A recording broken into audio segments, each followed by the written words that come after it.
the batteries. If you gave me a chance, I would take it. It's a shot in the dark, but I'll make it. Knowing the little hope, you can't shame me. When I am with you, there's no place I'd rather be. Assalamualaikum warahmatullahi wabarakatuh. Perkenalkan, nama saya Zaitul Ikhlas dengan NIM 2536940. Saya jurusan saya ilmu hukum. Saya ingin membuat video tentang hukum perkawinan adat di Indonesia. Ini berhubungan dengan mata kuliah saya, yakninya pengantar, yakninya matkul hukum adat. Kenapa saya ingin membuat video ini? Karena Indonesia dikenal dengan keberagaman suku, agama, dan adat istiadat. Setiap daerah punya cara sendiri dalam melaksanakan perkawinan, lengkap dengan simbol, ritual, dan makna filosofis yang berbeda-beda. Perkawinan adat tidak hanya menyatukan dua orang, tetapi juga dua keluarga besar, bahkan dua komunitas sosial. Kita bisa lihat di Indonesia bahwa perkawinan bukan hanya antara dua individu saja, tetapi dua keluarga besar. Namun di era modern, hukum perkawinan adat mulai menghadapi pertentangan, perubahan sosial, hukum agama, dan hukum negara, membuat sebagian generasi muda tidak praktis atau tidak sesuai dengan zaman. Padahal di balik setiap profesi adat tersimpan nilai-nilai luhur yang menjaga keharmonisan dan identitas budaya bangsa. Itulah sebabnya penting bagi kita untuk memahami dan melestarikan hukum perkawinan adat di tengah arus modernisasi. Pengertian hukum adat secara sederhana, hukum adat adalah aturan tidak tertulis yang mengatur proses, tata cara, serta konsekuensi perkawinan berdasarkan adat istiadat setempat. Berdasarkan dengan hukum negara yang formal dan administrasi, hukum adat lebih menekankan pada nilai kebersamaan, kesepakatan, dan keseimbangan sosial. Perkawinan adat dianggap sah apabila telah memenuhi syarat adat dan mendapat restu keluarga serta tokoh masyarakat. Di sinilah letak keunikan hukum adat yang mengutamakan harmoni sosial di atas kepentingan pribadi dan kepentingan budaya. Asas hukum perkawinan adat. Ada beberapa asas penting dalam hukum perkawinan adat yang perlu kita pahami. 1. Asas sakralitas. Perkawinan dianggap suci serta disertai restu leluhur. Bukan hanya kontrak sosial, tapi juga ikatan spiritual, di mana kita banyak melihat proses-proses perkawinan yang berdasarkan adat, seperti memberi sajian ataupun memberi penghormatan kepada leluhur. Kedua, asas musyawarah. Semua keputusan diambil melalui kesepakatan keluarga, mulai dari lamaran, mahar, hingga penyelesaian konflik. Asas kekeluargaan. Perkawinan bukan menyatukan dua individu, tetapi juga dua keluarga besar. Hal ini seperti yang saya bilang di awal tadi. Ini bukan hanya tentang dua individu yang saling bersatu, tetapi melekat dua keluarga besar. Makanya diperlukan asas-asas restoratif, musyawarah dalam melakukan perkawinan yang berdasarkan adat. Asas restoratif. Jika terjadi masalah, penyelesaiannya mengutamakan perdamaian, bukan peradilan, di mana kita menjunjung tinggi musyawarah, di mana kita menyelesaikan secara berdialog, bukan membawanya ke pengadilan, tetapi pengadilan bisa dilakukan. Itu adalah tahapan terakhir di mana restoratif tidak bisa dilakukan lagi. Asas keseimbangan sosial.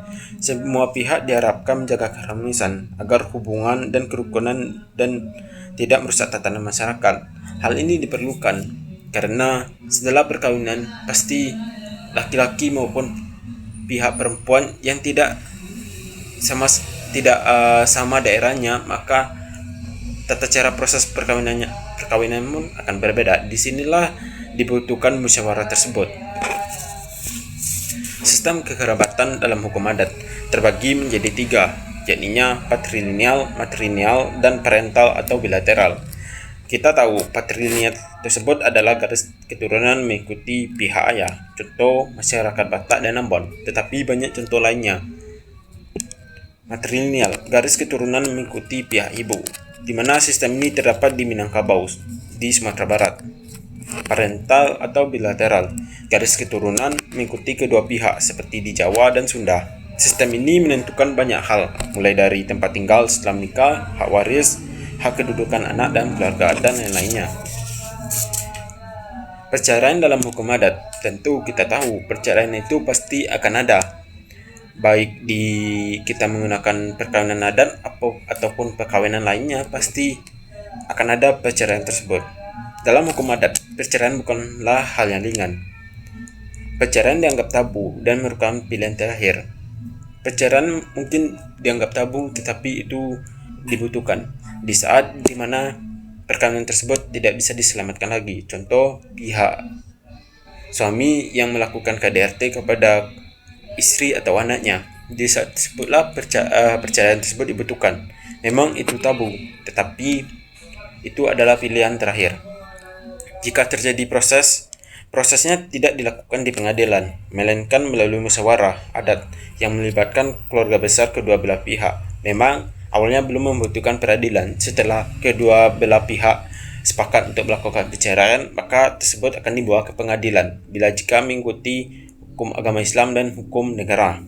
Tujuan bukan mencari siapa yang salah, tetapi memulihkan keseimbangan sosial dan menjaga kehormatan keluarga. Setelah perceraian, pembagian harta dan pengaturan anak dilakukan sesuai dengan norma adat yang berlaku di masing-masing daerah. Tetapi itu tergantung individu masing-masing. Mereka bisa melakukan pengajuan ke pengadilan untuk mendapatkan hak pengasuh anak. Studi kasus Tracy Marari di Lombok. Kenapa saya mengambil studi kasus ini? Karena saya membaca satu berita yang sangat menarik tentang Tracy Marari di suku Sasak di Lombok. Marari berarti membawa lari, calon pengantin wanita oleh pihak pria untuk dinikahi. Secara adat, tradisi ini sah jika dilakukan atas dasar suka sama suka dan dengan sepengetahuan keluarga, baik keluarga laki-laki maupun keluarga perempuan. Namun dalam praktiknya ada juga kasus di mana marari dilakukan tanpa izin keluarga perempuan, sehingga menimbulkan konflik sosial dan hukum. Dalam satu situasi seperti ini, musyawarah adat menjadi jalan utama penyelesaian. Apabila terbukti marari dilakukan tanpa izin, pihak laki-laki diwajibkan membayar denda adat dan mengadakan upacara selabar, yaitu upacara permintaan maaf kepada keluarga perempuan. Tradisi ini menunjukkan bahwa hukum adat selalu mengedepankan keseimbangan antara kesetaraan dan perlindungan hak perempuan.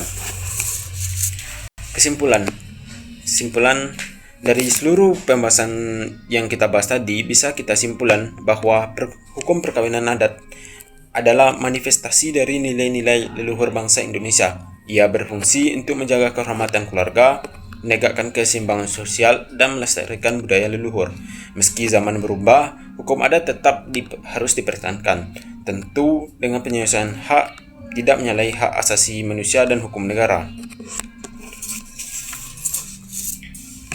Hukum perkawinan adat bukan hanya warisan masa lalu, tetapi juga cerminan jati diri bangsa yang harus kita jaga dan mewariskannya kepada generasi berikutnya.